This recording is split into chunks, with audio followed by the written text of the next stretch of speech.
Deixa eu te perguntar uma coisa. Qual é a marca de notebook ou computador que você usa? Agora deixa eu te fazer uma outra pergunta. Qual é a marca de notebook ou computador que a sua empresa usa? Agora uma última pergunta. Qual é a primeira marca que vem à sua mente quando a gente fala de notebook ou computador? Uma coisa eu posso te garantir. Em pelo menos uma dessas 3 perguntas, você respondeu Dell. E para entender como a Dell se tornou uma gigante dos computadores, a gente vai contar um pouquinho dessa história. Então senta aí, relaxa. Esse é o canal Papo de Consultor.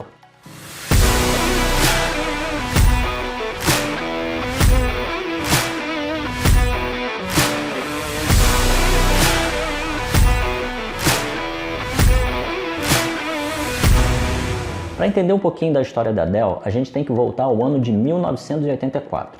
Naquele ano, ainda sob o nome de PCs Limited, o seu fundador Michael Dell começou a montar computadores construídos a partir de componentes em estoque. Em 1985, a empresa lançou o seu primeiro computador com design próprio, chamado o Turbo PC. Nessa época, a Dell colocou vários anúncios em revistas especializadas de informática para venda direta aos consumidores. E nesses anúncios, a Dell começou a achar o que viria a ser o seu DNA, porque eles ofereciam algumas possibilidades de configurações para personalização direto para o consumidor final. Com o sucesso das vendas, o Michael Dell fez o que muito empreendedor acaba fazendo.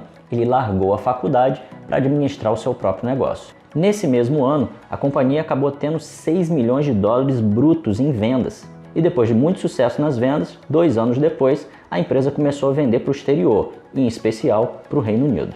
Mas foi apenas em 1988 que o Michael Dell decidiu mudar o seu nome de PCs Limited para Dell. E nesse mesmo ano, ele acabou fazendo a oferta pública de ações da empresa. Mas foi apenas em 1990 que a empresa tomou uma decisão que viria a ser fundamental para a continuidade do seu negócio. Nesse ano, a Dell tentou começar a vender seus produtos indiretamente, através de lojas de supermercado e de computadores. Mas ali o sucesso foi muito tímido e ela voltou ao modelo de vendas direta para o consumidor, assim como ela fazia quando ela começou a anunciar os seus produtos em revistas especializadas. Mas a gente pode dizer que a verdadeira guinada para a Dell se transformar naquilo que ela é hoje aconteceu em 1996. Nesse ano, a empresa lançou o seu e-commerce e passou a vender os seus computadores de forma personalizada diretamente para os seus consumidores. Vale ressaltar que nessa época a internet estava começando ainda, então a Dell se aproveitou muito bem e ocupou um espaço que nenhuma empresa ocupava até o momento. Esse modelo de negócio se comprovou muito eficiente e em 1999 fez com que a revista Fortune incluísse a Dell nas 500 maiores empresas do mundo. Mas não foi somente a ocupação desse espaço no mercado que fez com que a Dell se transformasse naquilo que ela é hoje. Eu diria que existem basicamente 2 coisas que diferenciaram a Dell e fizeram com que esse modelo de negócio que ela tem fosse tão inovador. O primeiro foi que a Dell desafiou a lógica setorial da indústria, oferecendo para o cliente uma nova experiência de compra e entrega. Em meados da década de 90, os fabricantes de computadores concorriam entre si, tentando oferecer máquinas mais rápidas, com mais itens e mais software. A Dell foi para um outro lado, ela quis se tornar muito eficiente na entrega dos PCs para os seus clientes. E a outra coisa que a Dell fez muito bem também foi criar uma nova proposta de valor. Com as vendas diretas aos clientes, a Dell conseguia vender seus PCs a preços 40% inferiores aos dos revendedores da IBM, por exemplo. Além disso, o tempo decorrido entre o pedido do cliente e a entrega do produto era de 4 dias apenas na Dell, em comparação com uma média de 10 semanas dos seus concorrentes, inclusive falando da própria IBM. Então o que a gente pode dizer, utilizando um termo mais estratégico, é que a Dell achou o seu oceano azul.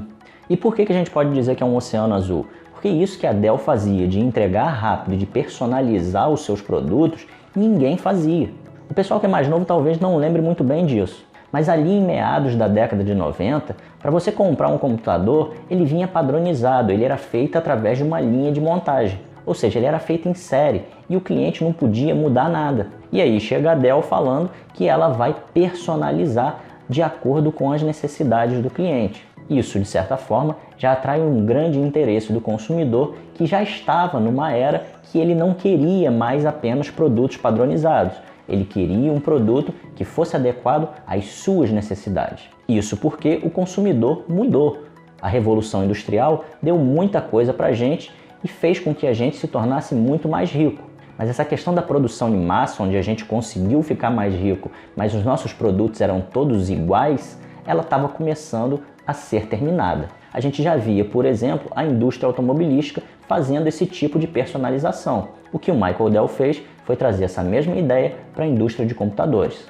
Então o que o Michael Dell fez foi que ele criou uma nova fase da indústria de computadores, onde os clientes poderiam personalizar os seus produtos de acordo com as suas necessidades. E isso veio num momento tão propício porque ali no início dos anos 2000 era muito comum que as pessoas fossem em lojas de informática para justamente personalizar os seus computadores. Então ele chegava ali e escolhia a memória, o monitor, o processador, a placa-mãe, faziam toda uma personalização direto na loja de informática. Só que em muitos casos dava muito problema, porque o consumidor final ele não entendia muito bem de como os componentes precisavam ser integrados uns aos outros. E aí era muito normal que as diversas peças que foram encaixadas nesse computador personalizado, elas começassem a dar conflito. E a Dell também resolvia esse problema porque ela fazia um computador personalizado, mas dentro de um certo limite. Então dava ao cliente uma certa noção de que ele estava fazendo